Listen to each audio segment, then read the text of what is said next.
Hey crafters, you're invited to visit the new Knit and Sew shop at Michael's. Find hundreds of fabrics in over 800 stores and over 100,000 styles on Michaels.com. Shop your favorite yarn brands, including Big Twist, Karen Cakes, and Burnett in multiple styles and colors. You'll also find all the machines, tools, and notions you need with top brands like Singer, Brother, and Pellon, plus essential thread and floss. It's all new at Michael's. Oh, the car from Carvana's here. Well, will you look at that? It's exactly what I ordered. Like, precisely. It would be crazy if there were any catches. But there aren't, right? Right. Because that's how car buying should be. With Carvana, you get the car you want. Choose delivery or pickup and a week to love it or return it. Buy your car today with Carvana. Delivery or pickup fees may apply. Limitations and exclusions may apply. See our 7-day return policy at Carvana.com.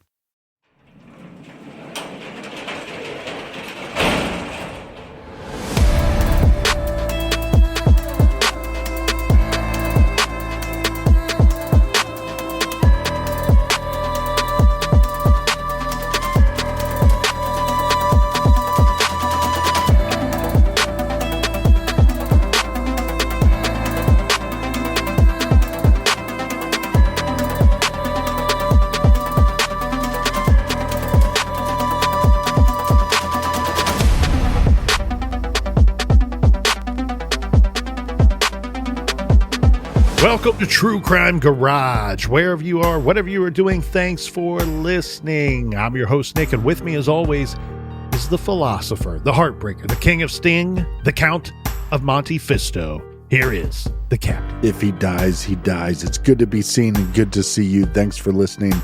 Thanks for telling a friend. You know what they say, Captain. You want the truth? Well, you can't handle the truth. Well, we can handle it, and in fact, I'll have another. We are sipping on Truth IPA by the awesome folks down at Rhinegeist Brewery. This one, I think, has the right amount of hops, right amount of hoppy, and a near perfect ABV of 7.2%. Balance out nicely with sweet tropical fruit to hide that bitterness. Garage grade 4.5 bottle caps out of 5. And let's give some thanks and praise to our good friends. First up, we have Jacob Fields from Big D, Dallas, Texas. And a big talk hands in the air, and we like your jib goes out to Peter from Melbourne, Australia. Lend me a hand, Captain, as we have a triple-fisted cheers to longtime listeners, father and 2 lovely daughters. We have Brian, Shannon, and Miranda in Frenchburg, Kentucky. And triple up again, because here's a cheers 3X to Simon, Bucky, and Lou in Bloomington, Minnesota. Everyone we just mentioned, they helped us fill up the old garage fridge this week, and for that, oh yes, we thank you. Yeah, BWRU and Beer Run. Go check out the TCG Christmas merch. It's in the store. You'll love it. And that's enough of the business. All right, everybody, gather around, grab a chair, grab a beer. Let's talk some true crime.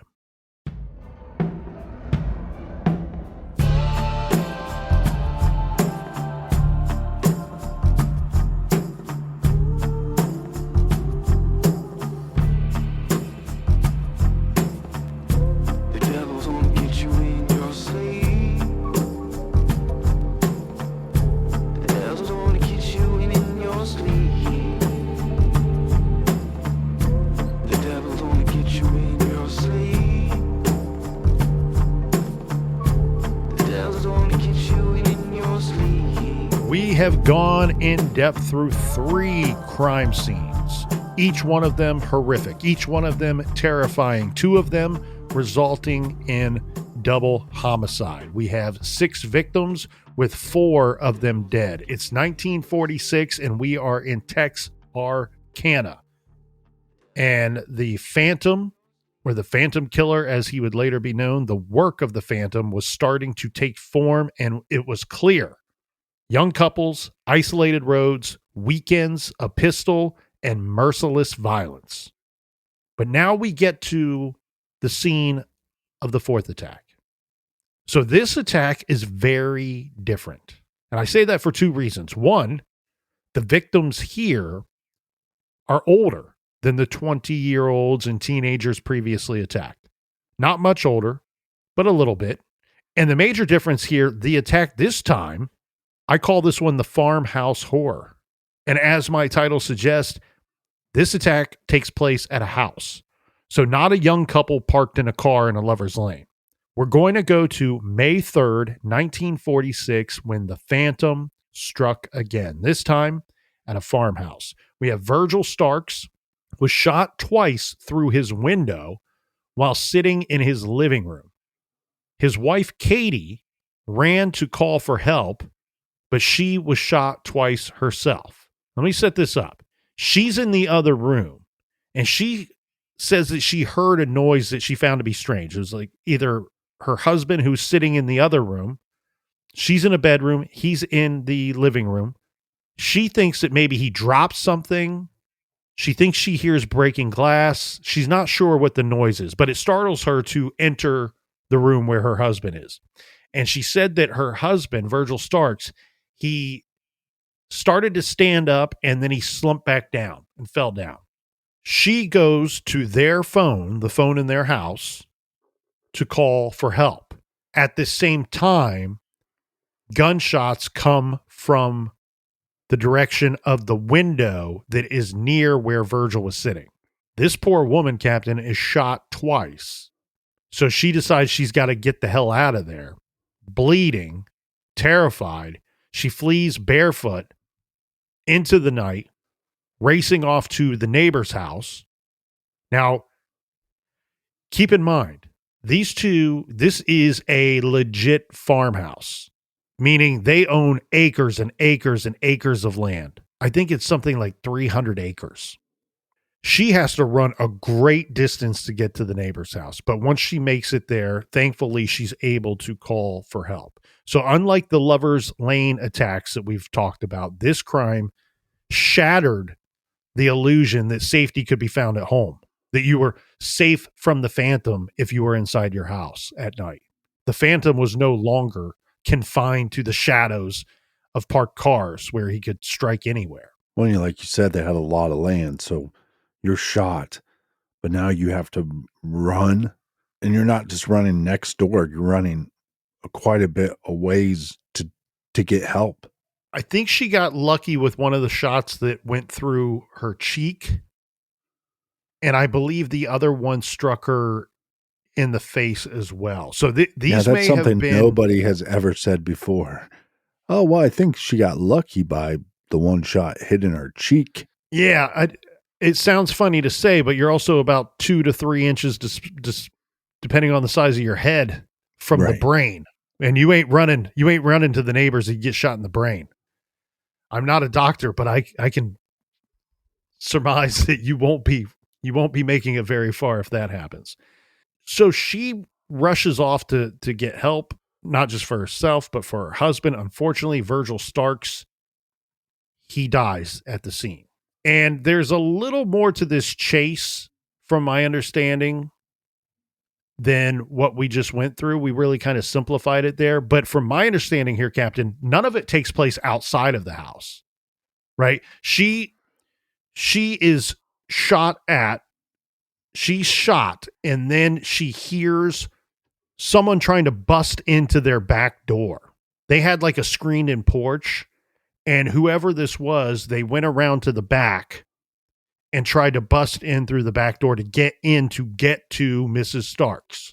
And that's why I've got to hang up this phone and go get out of this house.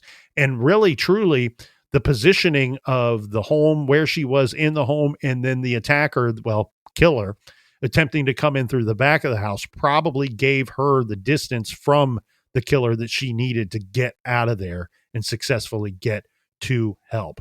I wanted to hear here what I wanted to see in these reports that was not found, and shout out to our beautiful listeners. If anybody has this information, I want to know it. In any of her statements, does she ever say that she thought the attacker was chasing after her?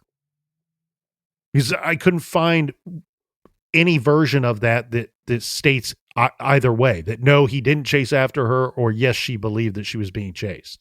Yeah, but we've all been there where you're riding your bike home when you're a little kid and you think something's behind you, so you start riding faster, and you think that this thing is coming up on you, and then every time you look back, there's nothing there. And this is just your imagination. She was just shot in the face twice. Well, and this is, so you have a public that is in full panic mode. They're terrified. The phantom's out there on the streets late at night, on the weekends, killing, targeting young couples in their cars. But now here we have a couple who is attacked inside their home. It's not like they were attacked outside and fled into their home. No, they're just sitting there doing their evening, minding their own business, and the killer came to them. So this is from the Texas Paris News, printed the Sunday after the murder of Virgil Starks, our fifth murder victim here.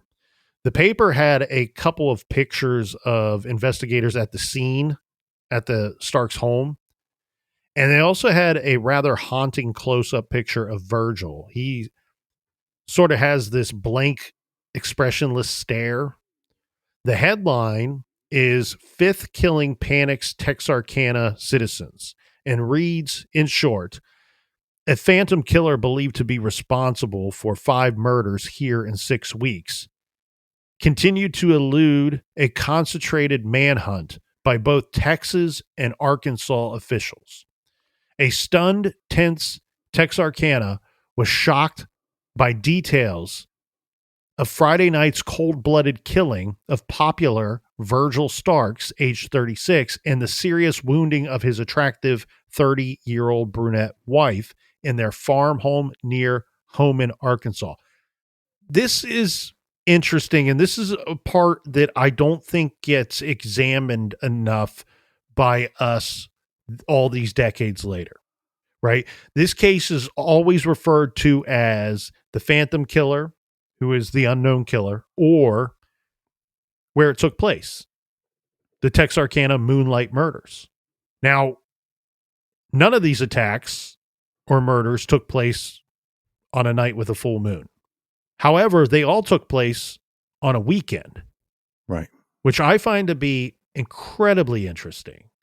Look, if it happens twice, it could be a coincidence, but 4 times, there's something to that. But then the other part of this, Captain, is we always say Texarkana. We always say Texarkana. But what is lost from this is the first 2 attacks took place on the Texas side.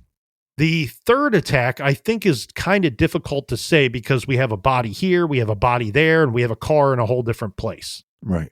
So I think if I had to guess, I'm not willing to wager Franklin on it, but if I had to guess here, I would believe that the third attack took place where the young man, Paul Martin, was found dead, that it started there, and that the vehicle where it was found is the last part of that crime scene.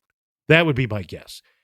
Here, with the farmhouse attack, this takes place much deeper into Arkansas. So this is not even in Texarkana.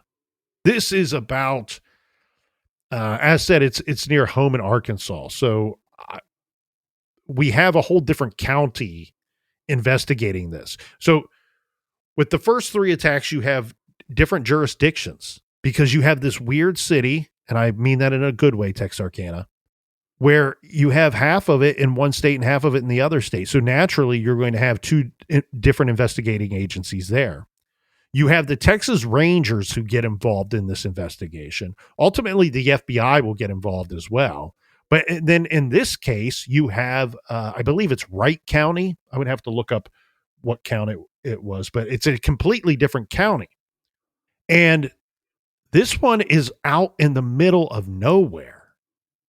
This location in relationship to the other 3 attacks makes no sense to me. Yeah. Again, we have to determine whether these attacks are connected. But then I think also if they are connected, then you go, how is the killer getting where he's getting to? Is it by car? Is it by foot? Is it by bicycle? And I is think anybody targeted?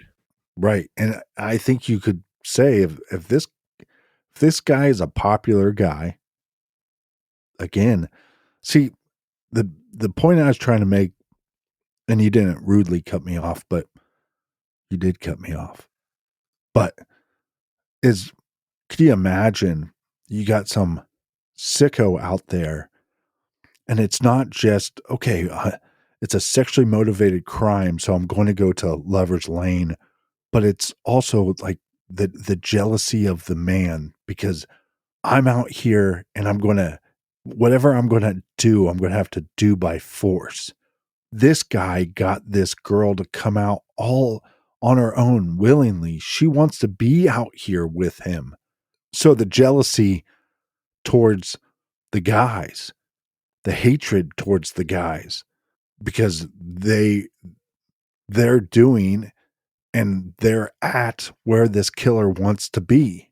So it's not that far to go, well, if they're all connected, and that's part of the motivation or part of the connective tissue of the crimes, then you got this guy that's popular with a beautiful wife. Oh, well, if I'm going to attack somebody not at Lover's Lane, this could be like the pinnacle, if I'm making any sense at all. Yeah, and I don't doubt that those niceties were true with all of this popular guy, Virgil Starks, or his attractive 30-year-old brunette wife. I don't doubt that I'm not trying to say that those statements aren't true, but coming from a guy that reads a lot of really old newspapers, they would do that in every write-up on. They would like go out of their way to say something complimentary about the person, dead or alive. Yeah, what are you talking about? We still do it now. Every victim lights up the goddamn room. Well, I've never met anybody that just lights up the damn room. A lot of times that statements like that are coming from somebody that knew the victim very well, that was good friends with them, or a brother or sister or teacher, somebody that had a very close relationship with the victim. This is just a newspaper writer, a reporter who is filling space with additional words probably. And again, we don't need to go too far down this road. For all I know, his wife was incredibly attractive.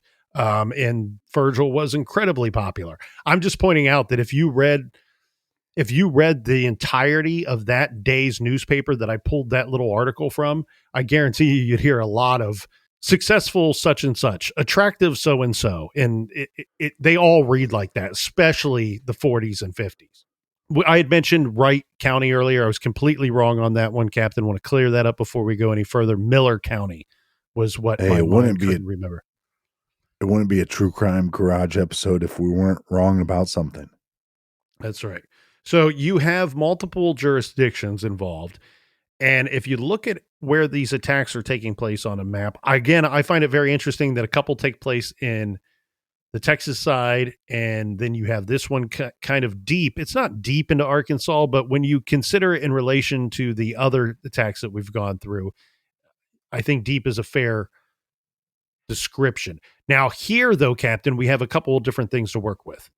And those couple of things are what we don't hear much of in the first several scenes. These couple of things are what we call in the crime fighting business, evidence.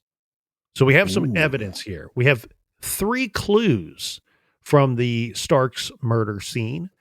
The flashlight. A flashlight was found in the Starks' yard near their home. So presumably the killer ditched the flashlight. This could be before he was attempting to break into the back of the house. Could be when he was fleeing the house, fleeing the large property. They also found a 22 gun. They also found a 22 caliber bullet and a bloody footprint. I would love to get some information on this damn footprint. How and why, when we see these articles and when things are reported, especially 80 years later, if the information was known, why don't they bother to ever tell us the size of the footprint? Very, very rarely do they tell us the size of the footprint. That would be key here. I want to know, right? But what we have yet to hone in on is this is a different caliber of gun that was used. If you find a 22 caliber bullet We're talking about a 22 caliber gun that was used at the Stark scene. It was a 32 caliber that was used at the 2 double homicide scenes.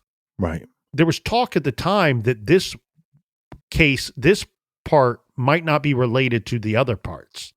And some of that was, I think they were really digging into the Starks and trying to figure out what was going on. I think there was even rumor of a love triangle or something going on within the marriage, or outside of the marriage, I should say. But I've also seen many reports that state that they couldn't find anything bad about either Mr. or Mrs. Starks, and that was just local rumor at the time. So I think I leave it there, that it was local rumor. Well, of course, you got a young couple, attractive couple, farm, seems to be successful. There's reason to believe, but I'm kind of with you though, where you have evidence that it's a different gun and it's a different location. So it's hard for me to say that this one is connected or not. And I think if we had the surviving victim say, well, I saw a man with a mask, then you go, okay, well, that's very similar to the other attack. Well, this area, especially Texarkana, is in such a panic that any crime that contained a heightened element of violence to it, I mean, it really was like everything was the Phantom until it's not. That could have been the case here, and you're right there, Captain. When we look at these and try to compare apples to apples, I don't think we have apples. I don't think we have four apples here. I think we have an orange, 2 apples in the middle, and then a banana on the end. Or a pear. Thank you. A pear would be nice. My question, though, is do we know where this couple was coming from? Were they just at the house? Or, yeah, they were just at their house after dinner on a Friday night. Like she was going to bed. I believe so. He was sitting in the living room or family room, whatever you want to call it. He's just in, to like, be clear, the dinner was at their house, because that's where I'm unsure. It's like, did they go out for dinner and then did this maniac follow them back? I had seen one report, and I hate to reference one report when I've seen a dozen reports on it, and this line item is only in the one report. There is a report out there that says that they may have gone to a movie that night, and right. that they That's had what I'm returned saying. home. Somebody's following them. Possibly, but again, like I said, the other 11 reports out of the dozen mention nothing of a movie and say that they were winding down. It was later in the evening on a Friday night. She was in her room and she was doing something that was a hobby of hers. I want to say it was reading, but I don't think she was reading. Virgil was in their sitting room and he was listening to a radio program, I believe. I heard he was listening to the original True Crime Garage. And he's attacked shot through the window while sitting in his chair. I don't know. As you could make an argument and you could probably sway me into believing that they're not all connected and that maybe the first one's different than the other 3. The last one's different than the other 3. Right. You could sway me if you sat me down and talked to me long enough. I could be convinced, but I sit here in front of you here today in the garage, and I think they're all connected. I think that they're all connected. One thing that I found really interesting, keeping that it's 1946 in mind at all times, we talked about evidence. Remember the flashlight. The police called for the public to report anyone who had owned a flashlight like the one that was found at the Starks murder scene. And they put a picture of that flashlight in the newspaper. So they're hoping to get somebody to call in saying either I know somebody that owns a flashlight similar to that, or I have some knowledge of a flashlight similar to that. It was, from my understanding, in the newspaper, the Texarkana Gazette, because of the importance of that piece of evidence in trying to identify the person connected to that flashlight. It was the first colored photograph, the first color photograph published in the Texarkana Gazette.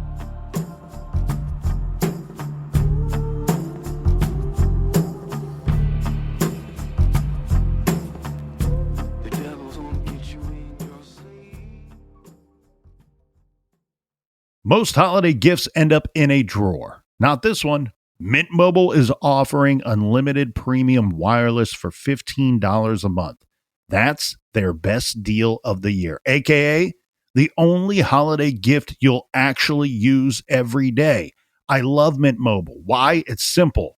I hate paying more for things than necessary, and I love getting great wireless service for less. Sometimes you have to lead a horse to water. Teach your friends and family how they can save money with Mint Mobile and get great wireless service. Don't get them socks. Get them premium wireless for $15 a month. Shop Mint Mobile Unlimited plans at mintmobile.com/TCG. That's mintmobile.com/TCG. Unlimited time offer, upfront payment of $45 for 3 months, $90 for 6 months, or $180 for 12 months. Plan required, $15 per month equivalent, taxes and fees extra, initial plan term only. Greater than 35 gigabytes may slow when network is busy. Capable device required. Availability, speed, and coverage varies. See mintmobile.com. Oh, the car from Carvana's here. Well, will you look at that? It's exactly what I ordered. Like, precisely. It would be crazy if there were any catches. But there aren't, right? Right. Because that's how car buying should be. With Carvana, you get the car you want. Choose delivery or pickup, and a week to love it or return it. Buy your car today with Carvana. Delivery or pickup fees may apply. Limitations and exclusions may apply. See our 7-day return policy at Carvana.com. Hey neighbor, celebrate the holidays with Birch Lane. Our timeless furniture and decor are delivered for free in days, not weeks. It's classic style for joyful living. Shop Birch Lane, a Wayfair specialty brand at birchlane.com. Busy work weeks can leave you feeling drained. Prolon's 5-day fasting mimicking diet rejuvenates you at the cellular level, lets you enjoy real food, and does not require an injection. Developed at USC's Longevity Institute, Prolon supports biological age reduction, metabolism, skin health, and fat loss when combined with proper exercise and nutrition. Get 25% off plus a $40 bonus gift when you subscribe at prolonlife.com/Pandora promo.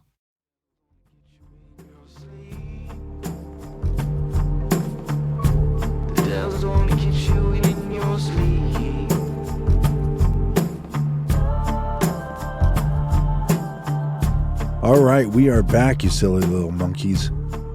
Tall cans in the air. Cheers to you, Colonel. Monkey see, monkey do, monkey pee all over you. I think it's because you said banana. It made me think of monkeys. Let's try to keep it sophisticated. Get your potassium, people. What do you? What's your gut tell you here, Captain? Do you think they're connected? Yeah, because of the brutality. Yeah. I think it would be strange if not. I mean, I think you could make a better argument that the last attack wasn't, because you got a different caliber gun and location, and also it's just the fabric of that crime is a little different than the others. You would have some people push back and say, but the flashlight. Well, it's also late at night. A flashlight would make sense. It would be more odd that the attacker, connected or otherwise, didn't have a flashlight. I mean, you're out in the sticks. Well, here's what I wonder. The killer maybe realized this lover's lane type attack. He wasn't able to fully do whatever he was setting out to do in his sick fantasy.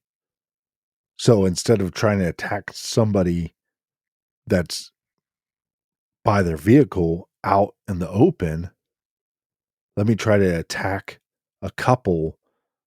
And that's what I also wonder too, is there being multiple people, there being a threat, and then the prize.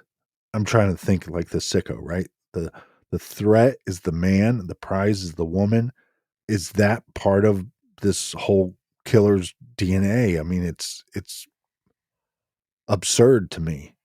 We know, per the reports, that there was a sexual assault in at least 2 of the first 3 attacks. And this 4th attack, he's unable to get to the woman. So we don't know if there would have been one had he been able to get inside the home before she could make it to the neighbor's house.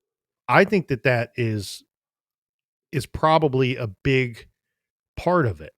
Again, like I said at the beginning of part 1, I have a lot of thoughts on this killer here, and I want to get into those here in just a bit. But beforehand, I think we should talk about some of the known suspects or the people that have been speculated about over the years. And there's been a lot of them. In fact, there are some write-ups out there that say that there were 200 suspects over the years, or there had been hundreds of people interviewed over the years. There is one that we didn't talk about.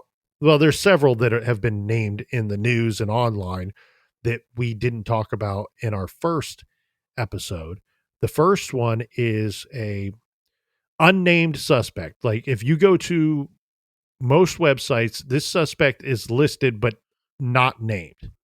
And forgive me, Oklahoma, if I get this name wrong, but it says Atoka County suspect is what this man is often referred to as. It says on May 10th in Atoka, Oklahoma, a man assaulted a woman in her home, ranting that he might as well kill her because he had already killed 3 or 4 people and that he was going to rape her. He then fled the scene. A widespread search for the man included 20 officers and 160 residents. 2 days later, police arrested a suspect but did not believe this man was the phantom killer. According to the man's story, he could not have been in Texarkana at the time of the Starks murder. So if this guy is the phantom, it sounds like he had an alibi for the time. He wasn't even in Texarkana. They could prove he wasn't in Texarkana at the time of the Starks murder. So he could be the phantom, but did not kill Mr. Starks. Now, this man's always unnamed. I'll tell you his name. It's Charles A. Coleman. He went on to make a bunch of grills. Well, yeah, and little else is known about him as far as I could find, but I was able to dig deep enough to find his actual name. Charles A. Coleman was considered a suspect at one time, but again, police did interview this man. He did speak with this man, and they arrested him, but do not believe that he was the phantom. Yeah, but that would also make some sense if he was. Okay, I have this weird fantasy or strategy or whatever, and I have the threat and I have the prize. But hey, let me just start trying to find victims that don't have the threat. The better known suspects, and I need to go out of my way and point something out here. Because oftentimes, especially in these unsolved serial killer cases, there's several talked about suspects over the years. This doesn't, because the ones we're choosing to present to you here today in the garage doesn't mean that there are suspects. It's just we're trying to be thorough in our coverage of this true crime story. Yeah, we got this great email from a very informed listener. She just wasn't informed on the idea that the case that we were talking about, we were bringing up other people's suspects and then dissecting them. We weren't just bringing them up because we thought those were our opinions of who the best suspects were. Well, sometimes we bring up suspects that are not mentioned in other forums, but that's part of the gig here. So Yul Sweeney is one who's been talked about quite a bit. He is somebody that we examined in our very first episode, which was titled The Phantom Killer.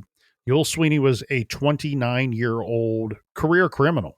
I mean, he had been in trouble for counterfeiting, for theft, for car theft. Big loser.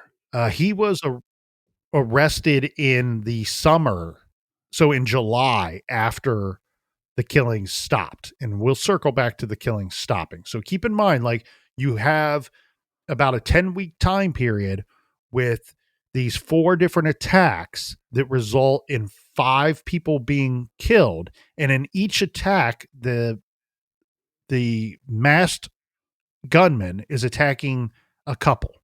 So 8 people in total, with resulting in 5 deaths. Now, a big part of this equation, the big giant question mark here beyond who was the Phantom is, well, why did he stop? So this Yul Sweeney character was arrested in July. And in fact, he was arrested by one of the investigating officers in the Phantom case. Now, keep in mind, anybody with a connection to Texarkana that was in law enforcement was investigating the Phantom case. Okay.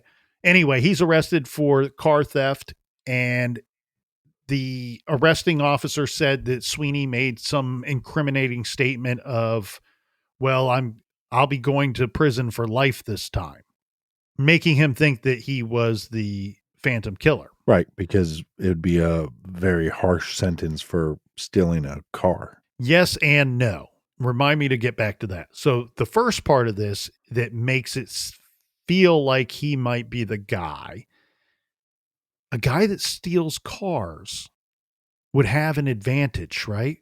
Arriving at these scenes in a car that doesn't belong to him, that can't be traced back to him. What do we know about the Phantom? He wears a mask to cover his face. He is taking efforts to conceal his identity, to hide his identity. So the boosting of cars and stealing the cars and using them in the commission of these murders would make a lot of sense to me. His wife, Peggy, according to the police, independently made some confessions in which she incriminates her husband, saying that he's the Phantom killer. But she might have just hated her husband. I don't know how far down the road you want me to go on this one. I know I talked about Yul Sweeney in depth and took a hard look at him in our first episode. Since then, in reviewing some of the information about the wife, his wife, Peggy, I don't think that she was upset with him. I worry that they coerced a confession out of her. I worry that they turned the screws on her and she confessed to something that wasn't factual. Now, look, it's a lot easier to get somebody to turn on somebody else than to turn on yourself. And some of these investigators went to their grave believing that Sweeney was the Phantom killer. And I'm not trying to diminish their work. If I think you have to leave him on the table because of the good work that those investigators did on this case. Whether her confession was pulled out of her, real or otherwise, I can't say.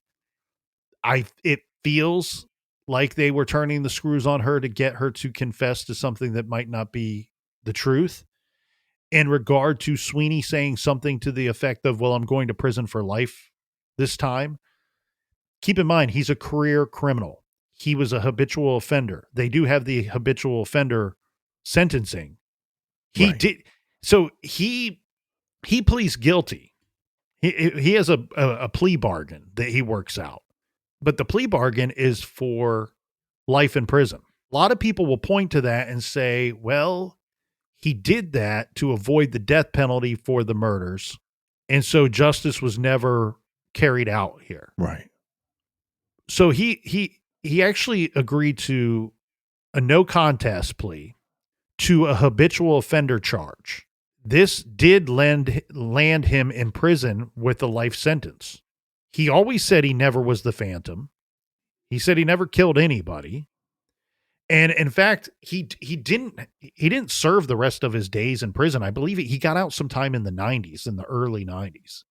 I don't think he's as good as the next suspect. And Yul Sweeney and Duty Tennyson are the two that are discussed the most when it comes to this case. In fact, when we did our very first episode, we didn't think anybody would listen. But what did happen is some people listened. Yeah, but out of those 3 people, Captain, well, we have no clue how many people listened, to be honest with you. But out of those 3 people, one of them was a person that is very much in the Sweeney is guilty camp, and one of them is very much in the Tennyson is guilty camp. Just like whether all these attacks are connected or not, if you sit me down long enough and give me a nice PowerPoint presentation on Sweeney or Tennyson, I think I could be talked into either one of these guys. Yeah. But Tennyson is strong is bourbon. Strange because so Henry Booker Tennyson. He went by the nickname of Duty. He was only 18 years old when he killed himself. So he dies by suicide in November of 1947. I think I need to double check this. My notes say 1948 here, but Captain, I think it was actually 1947. Keep in mind, all these attacks took place in 1946. The part that makes him interesting is he leaves behind a suicide note. This note leads the people who find it to other information. He left another note, and his suicide note leads them to a lockbox. Inside this lockbox, they find a pen, like a ballpoint pen, and someone had unscrewed it and rolled up a note and put it inside that pen. And on that note, clever mystery, he's confessing to some of the attacks, to the murders. They find this note. And I believe the note said something to the effect of, I'm guilty of 2 double murders and the Starks attack, or the murder of Mr. Starks. Right. So Duty would have been, if my notes are correct, he would have been 17 at the time of the murders. And he would have been similar in age to some of our victims that we've discussed. Again, a little bit of a loner, jealous of the guys taking the girls to the lover's lane. Investigators say they were unable to find any concrete evidence linking Duty Tennyson to the murders beyond that, the notes that he left behind. The signed confession. So James Freeman, in some reports, states he's a close friend of Duty Tennyson. Other reports state he was a cousin and friend. So I guess both could be true. But James Freeman provided an alibi for Duty Tennyson, saying, for at least one of the attacks, saying that, hey, my friend Duty could not have been the murderer because I remember the night that the Starks were killed, or Virgil Starks was killed, that we were hanging out together playing cards. And in fact, we heard the news come over the radio. I was with him when we heard the news come over the radio that night. I'm sure, knowing the captain's history and talking cases with him long enough, that alibi seems a little flimsy, right? Good friend who just says, oh yeah, we were playing cards that night. Nobody else saw Duty Tennyson. Sure. Then I'd start questioning him. Were you involved? Was there 2 people?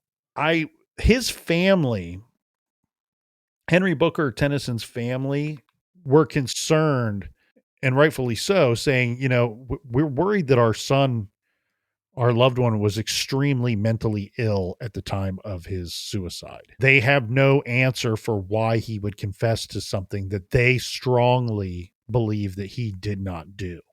You want to hear something funny here, Captain? So if you look up, there's this tiny little website, Did Duty Do It? Oh, that's a great title. Did Duty Do It? And they list several links that you can go to.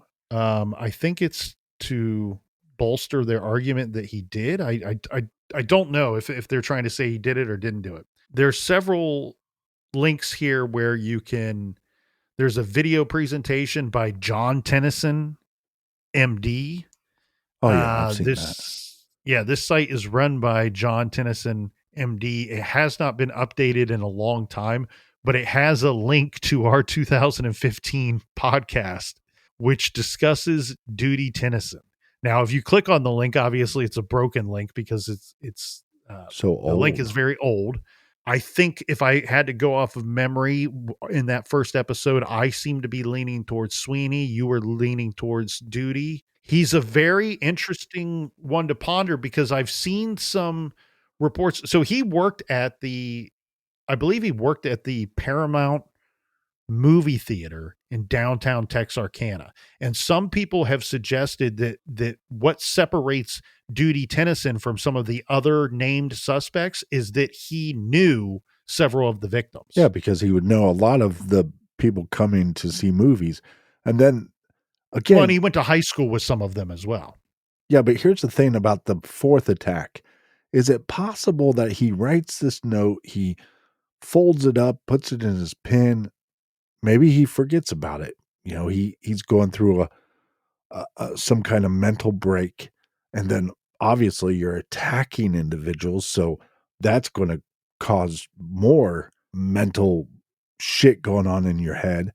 But we have this couple that might have went to the movies that night that they're attacked. Then the kid kills himself, but he never alters the note. So he still could be responsible for all four attacks. That doesn't work because he, in his suicide note, that's what led them to the note inside of the ballpoint pen. He gave instructions in his suicide note to go look for this other note. Right. Okay. We do know in the first attack that couple, the couple that survived, they were coming home from the movies that night. And they had gone to the Paramount movie theater. Well, and the one girl was playing at the theater. Was the theater different than the movie theater? Yes. But he has a connection to the saxophone player. The saxophone player was Mary Jo Booker. Duty played trombone in the same high school band as Booker. And it says here, but they were not friends. Investigators were unable to find any other evidence linking Tennyson to the murders. Yeah, I don't think there was much evidence that Duty had many friends. This is a better description and a more concise description here. Henry Booker Duty Tennyson. So yes, it wasn't until 1948 that he killed himself. So he was 18 at the time, and he was born in February of 1930. The attacks occurred in February of 1946. A big change in Duty's life would be getting a driver's license at 16. I can't confirm that he did, but it would make sense that he got his driver's license at 16, and starting in February of 1946, when the attack started, he's working. Let's say he's working at the movie theater. He's got a vehicle or access to a vehicle. He can be out driving. And now he has his wheels to get to these attacks and commit these attacks. That makes a lot of sense to me. The same time that he would be able to start driving. So this says Henry Booker Duty Tennyson was an 18-year-old university freshman who committed suicide using mercury cyanide poisoning on November 4th, 1948, leaving behind cryptic instructions which directed investigators to a suicide note in which Tennyson confessed to being the phantom killer from Texarkana, killing Betty Jo Booker, Paul Martin, and Virgil Starks, and attempting to murder Mrs. Katie Starks. And then this also states that he was in the same high school band as Mary Jo Booker. So this guy, there's connections to him. The one problem I have is I go back to the first attack. And if you're convinced that they are connected, the one part of the description of the assailant that the two agreed upon was they mentioned that he was like 30. They believed him to be 30 years old. I would like to see what was the physical build of Duty Tennyson. Does he make that 6 foot mark where the first case they said, well, the guy was 6 foot, he was athletically built or thin, and we believed that he was 30 years old. Or approximately 30 years old. But here's the thing, though. But why didn't he continue to kill? Right? So he goes off to university. I believe he went to, I can't remember what school he goes off to, but he goes off to college and then kills himself there in November of 48. So he would have still been in school, in high school, in Texarkana. He went to Texarkana, Arkansas High School. He graduated class of 48. Why wasn't he still killing between May of 46 and when he leaves for college after the summer of 48? Well, that confession note, the suicide confession note, that might not be the totality of his crimes. That just might be the totality of the crimes he wants to admit to. That's true. We did say earlier, when did the phantom actually stop? And if he did stop, why? Did he die? Did he move away? Was he apprehended for some other crime? Or if it were to be Duty Tennyson, did he just stop? Or did his conscience take grasp on him, or he grew a soul all of a sudden, or grew up and learned that you can't kill people? Yeah. Or, I mean, we've seen some people kill people and they don't care. There's no remorse. They're just evil. They're the devil. And then there's other ones, they're the devil too. They know they're the devil, but they hate themselves for it. And to me, he would be the latter of that. The other part of this, though, could be if he thought he was very close to being caught. It might have inspired him to stop or take a break, right? Because if it was Tennyson, who's to say that he wouldn't, had he not committed suicide, go back to killing in 49 or 50 or later? Now, as far as homicides go, I think we can say pretty conclusively that the Phantom Killer, as far as Texarkana is concerned, did either stop or moved away and chose a different hunting ground. As far as when did the killer stop? Let me just say what I'm thinking right now. It goes back to what I was saying, the jealousy. Well, guess who would be also very jealous? If you worked as a young teen in high school, not a lot of friends, kind of in Lonerville, and you work at a movie theater and you see these couples coming in on dates, and that would just fuel your fire. Did he have access to a gun or guns? Sure, did he have access to a vehicle? What do we know that? I wouldn't say it so definitively without having proof of that. I mean, it seems reasonable that he probably had access to guns, but it's Texas. Everybody has guns. Well, technically, it's Arkansas. Well, it's so damn close. It's one and the same. Come on. So people had always wondered when the Phantom stopped. This is from November 10th, 1947, from the Waco News Tribune. And the headline is "Return of Texarkana Phantom Feared as Man, Woman Beaten.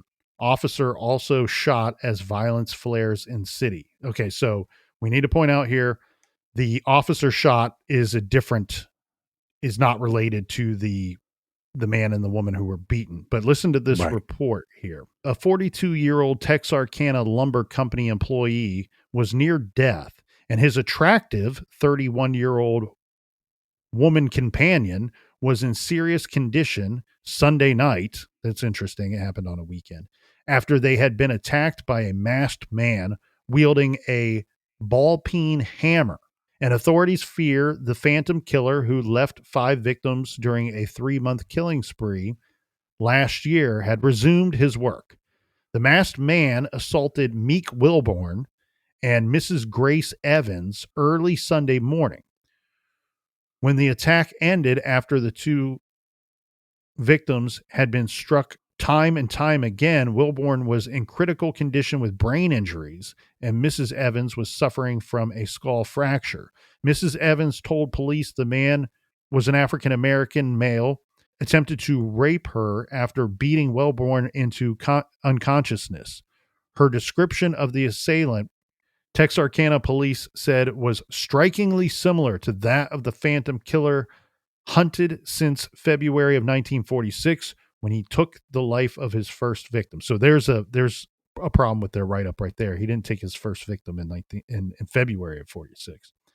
Mrs. Evans said the hammer wielder wore a white mask with holes cut out at the eyes. Police said the Phantom Killer wore a similar garb. Mrs. Evans said that the African-American male demanded money and started the attack when Wilborn refused to hand over his cash. Police say robbery may have been a partial motive for the Phantom Slayer. We also don't know if this attacker was ever apprehended. They very likely could have found the person responsible for this. Right. It's just, but that doesn't, this guy's not the Phantom. That doesn't make headlines. What makes headlines is, the police are worried that the Texarkana Phantom has returned or has resumed his work, as they say. And if you're a writer, it's like, okay, well, maybe this isn't connected, but I'll throw this in. I'll throw these couple phrases in, and it'll sell some more newspapers. Well, before we wrap, again, back to the idea of these 4 attacks, do you think, because I think they're connected, I think they were all committed by the same individual. Yeah, I think it's most likely the case. I mean, especially when you talk about one set of couple went to a movie theater, another set is coming from a theater, not a movie theater, but it's probably in similar location. It's not a giant town. And then you have the last victims that possibly were at a movie theater. There's just some weird similarities. And also, like I said, I think there's something to this. There's something to the attacks because they're couples, because there's a threat and then there's a prize. So I think it's more likely that they're connected. I think that they are connected by the nature of the crimes, by the nature of the attacks and the weapons and tools used to carry them out. Now, as far as the theater or theaters go, I think that has little to do with any of it. I think that the city was in fact big enough. I don't know that she was even playing at a theater. It may have been a dance hall. It may have been a church. I would want to look into that a little bit more. I'm not saying you're wrong. There could be something there, but what is there is the first 3 attacks, they're parked. They're all parked in like lovers lanes. That's your connection, not a theater or persons coming from this spot or that spot. To me, again, it goes back to if I'm looking for a young female victim on a Friday, Saturday night, and I live in this town of 40,000 people, the city of 40,000 people, I know that young folks go and park at these locations. All I have to do is hop in my car and drive to them and see if I see a car. I'm not going to find 2 40-year-olds in that car. I don't think that I'm going to. I think I'm going to find some younger folks in that car. I'm going to park a distance away late enough at night and make sure that I think that I'm going to be the only one. It's going to be the 3 of us, me, the Phantom, and my 2 victims in this spot at this time of night. But one of the things I like about Duty is that if you have a teenager that's working, especially something like a movie theater, the different times he'd probably have to work a little bit later, and maybe you wouldn't have a clear indication of when he was at work or when he got off work. Well, to take that a little bit further, it stands to reason, working in a movie theater, that he would be getting off late at night on the weekends pretty frequently. And so we can put together very quickly that he might be leaving the movie theater not too long after the folks that attended the movies are leaving. So that would line up nicely for Duty. Let's stop by Lover's Lane before I head home. Duty makes sense for a couple reasons. I feel like when I review, if I review the first attack by itself, there are things to suggest that it's an inexperienced attacker, that it's a younger attacker. There's a lot of psychology in there, and I don't want to go too far down that road today, but there's a lot of psychology there. One with I don't want to go too far down the road because I don't know if the killer was scared off, right? That changes everything about that scene. If the killer chose to leave after the assault, or if the killer was scared off, we don't know what he was going to do, how far he was going to take things that night. And a lot of times this leading all the way up to almost a murder, this sexual assault that's not a rape in the traditional sense, the tool was used, the gun was used, that is suggestive and very similar to crimes that we've seen committed by a younger offender. Okay. But I don't see that. I don't see a younger offender. And here's why. I feel like we're talking about somebody that is, as the witnesses, as the survivors described, they thought he was 30 years old. And I feel like there's a certain level of confidence as to what this guy is doing that is also suggestive of an older killer. And when I say older, I mean older than 16. Somebody that has a little more life experience. You said it right there, older than the age of the victims.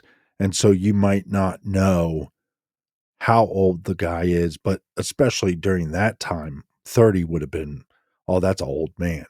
So, but when these younger victims are saying, well, I'm placing them at an age older than me, then Duty doesn't make a lot of sense.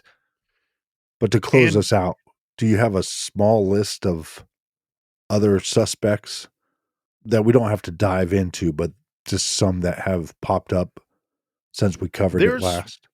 There's been others that have been named, but very quickly you look into them and there's nothing there. So I don't even know why they are named. Like, it's like, oh, we interviewed this guy and it wasn't him. Or this guy, people were suspicious of him, but police talked to him. And so those ones go nowhere real quick. Where I would prefer to spend my time here wrapping this up is, I had said that I had a lot of thoughts about this guy. And it goes back to what I had just said, where I think there's a certain level of confidence there that requires an older person with more life experience. Again, the first survivors say that they believe he was approximately 30 years old. Keep in mind, Jimmy Hollis, who was the first male who was attacked and survived, was 25 years old at the time. He's not a 16-year-old boy saying it was an older guy. This is a 25-year-old dude who was in close enough contact with the Phantom Killer that he was struck in the head twice with the butt of a gun. Right. And it's him and it's his 19-year-old girlfriend that are saying they believe the attacker to be 30 years old.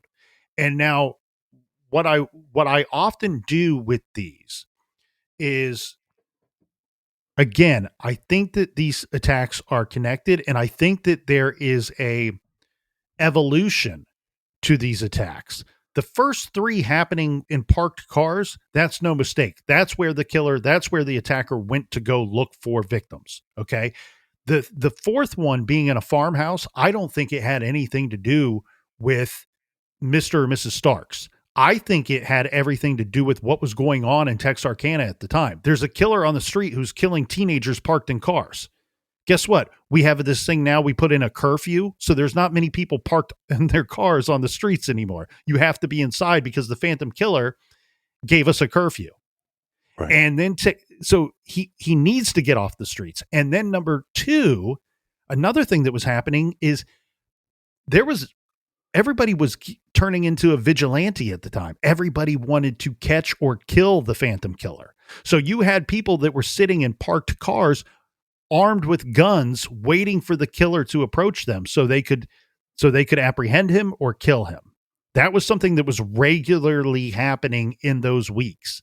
I think that he went to the farmhouse. He went to a house instead of a car out of necessity because of what was going on, what he had started inside of Texarkana. Well, no, that makes a lot of sense because the Lover's Lane are kind of remote. So he went to a more remote house. Yes. If that makes sense. And how many shows have we done? Over 800. You never hear me say this. So I think that it should add a little weight to it. For some reason, I think this guy might be finally tell me he loves me. I think this guy might be law enforcement or have a law enforcement background. There's something with the gun and the flashlight, with the way that he commands everybody. Here's the reason why. There's something. He has a confidence level at these different scenes. He doesn't seem to be rushed or in a hurry, right? He's operating out in the open. Anybody could drive by, but he doesn't seem to be so concerned about that, right? Like that's where he's going to find his victims. Maybe he knows Texarkana, there ain't too many police out running around at midnight on a Saturday. Maybe he knows that, or maybe this is his territory. I don't know. I don't want to go too far down that road either, but there's a hint of that there. But oftentimes the thing that I do enjoy about these serial cases that are different from one-offs is it gives you more of the work to look at. And so I think you can get a better understanding of the monster if you attempt to look at the monster and examine the monster. And the first things that I ask when attempting to examine these monsters is, what is it? What does it do? What is its nature? I think this guy is a violator. I think what he does, he's a violator, which is also a ridiculously great 1990 album by Depeche Mode, but that's neither here nor there. So what is it? What does it do? What is its nature? This guy is a violator, not just a killer. If he only wanted to kill, he would just walk up on the vehicle and shoot, Zodiac style. Zodiac was a killer and a terrorist. Our guy here is a violator. He wants to violate your space. He wants to violate your vehicle, and then he'll go violate your house. He most certainly enjoyed the terror that it was causing because but he wasn't going to make any threats. He doesn't threaten to kill, he kills. He goes to violate, that's his thrill, then he kills. He violates the victims, he controls the man, he humiliates him in front of his woman, and then he violates the female, and he kills because it's the ultimate win. It's the best getaway clean. But maybe this is also why they didn't release much information about the footprint. Is it a boot print? Would that print lead people to look into law enforcement? Well, and then the double homicide in turn violates the city, its people, and its police. And he loves it. To him, there's nothing better. I also think that this is very much about the gun. So much about the gun. The gun is like an extension of himself. Maybe the best part of himself, because it allows him to do what he loves most, control and violate. He doesn't need to wear a mask because he needs no face. He needs no face for them to see. In those moments, he's more than a man. He's something else entirely. He is what he always wanted to be, and as he believes, what he deserves to be. But I think he's absolutely local, and I think the victims from the first attack were right. The guy was in his mid to late 20s, maybe 30 years old. And the thing with the law enforcement, again, he seems confident and fine being out there at night. But we have multiple jurisdictions, and then he's controlling these victims. I think he's local because of the mask, and I think he knows this area well. And I think that the changing of the gun is significant too. I think that he thought, well, if I'm going to have to go to a house to violate and kill, where before I was going to cars, but because the scenery, the landscape has changed, and I have to go to a house now, I might as well switch up the gun. He doesn't want them to know that it's connected. He's not like the Zodiac that's telling you, oh, I did all this, that these are all my crimes. He doesn't care. He's not a terrorist like the Zodiac is. The Zodiac threatens. This guy doesn't threaten. This guy just kills. And I think it's the violation part of the act that gets him to go out and do it again and again. Why did he stop? I don't know. But this one reminds me very much of a series of crimes that didn't involve a gun at all. Remember our Aurora Hammer Slayer killer? He was going into homes with a hammer, and he was taking out everybody in that house. And his crimes were sexually motivated as well. When we reviewed it, we couldn't figure out for the life of us why the guy stopped. Well, he stopped because he was picked up in another state like 2 weeks after the murder stopped in Aurora. He's picked up and he's locked up for decades. And then the golden age of crime solving, DNA happens, and we figure out who the Hammer Slayer was. And it doesn't have to be a law enforcement officer from Texarkana. It could just be from a neighboring town or county. Yeah. He's local on some level. I feel very confident in that. The law enforcement part of it, who's to say? That's hard to say. I wouldn't put my stamp on that one for sure, but I feel absolutely very strong that he's local. And I think that look, and with Tennyson, okay, so he says that he was the Phantom Killer in his suicide notes. It would not be the first nor the last time that somebody tries to make a spectacle out of their suicide. Whether he was the Phantom Killer or not, Duty Tennyson's name lives on in the history books and will so forever. They're not going to solve the Phantom Killer. We're never going to learn who the Phantom Killer was. And we understand that Duty had some mental illness. I mean, that's why he took his own life. And so is there a possibility that he was having some kind of breakdown and just thought he thought he was the killer? Because I don't think there's anything in that suicide note or the confession that would be evidence that only the killer would know. Exactly. In fact, you have the investigator saying the exact opposite of that, saying we looked and we looked and we looked and we couldn't find any evidence linking this poor young man who took his own life to these crimes other than this confession that he left after his suicide. We can't find anything. Now, he is interesting and will remain interesting for a long time because he does have connections and personal ties to some of the victims. But I just feel like he was too young, too inexperienced. I feel like we're dealing with a confident killer who has other motivations, and something just keeps telling me this guy went to another location and got picked up for something else.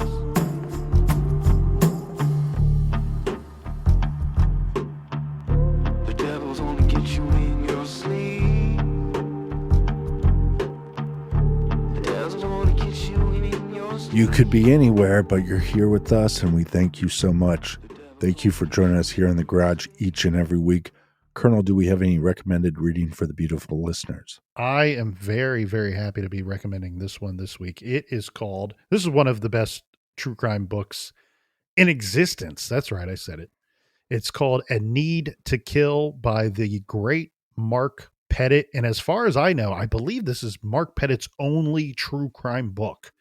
Now, what's interesting about that is I'm holding a copy of A Need to Kill in my hands right now. This is from 1990, back when you could buy a hardback book for $16.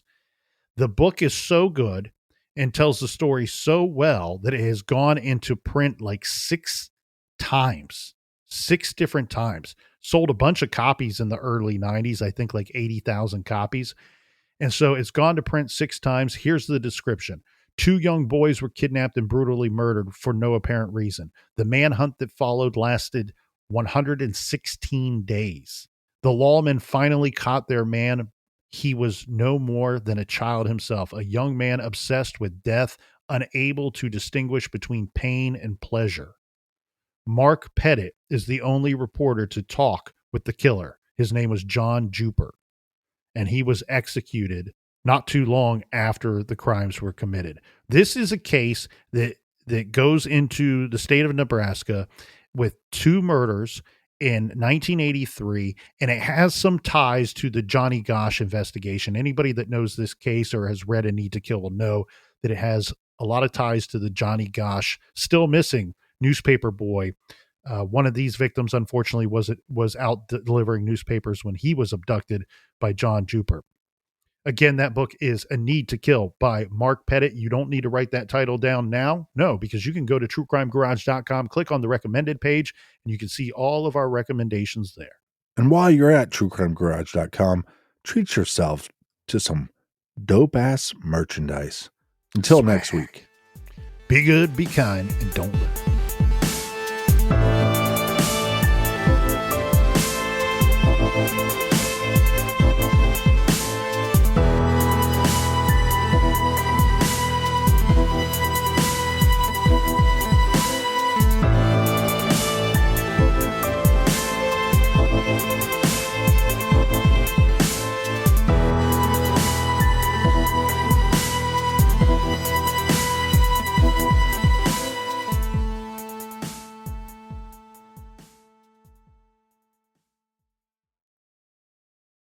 Hey crafters, you're invited to visit the new Knit and Sew shop at Michael's. Find hundreds of fabrics in over 800 stores and over 100,000 styles on Michaels.com. Shop your favorite yarn brands, including Big Twist, Karen Cakes, and Bernat in multiple styles and colors. You'll also find all the machines, tools, and notions you need with top brands like Singer, Brother, and Pellon, plus essential thread and floss. It's all new at Michael's.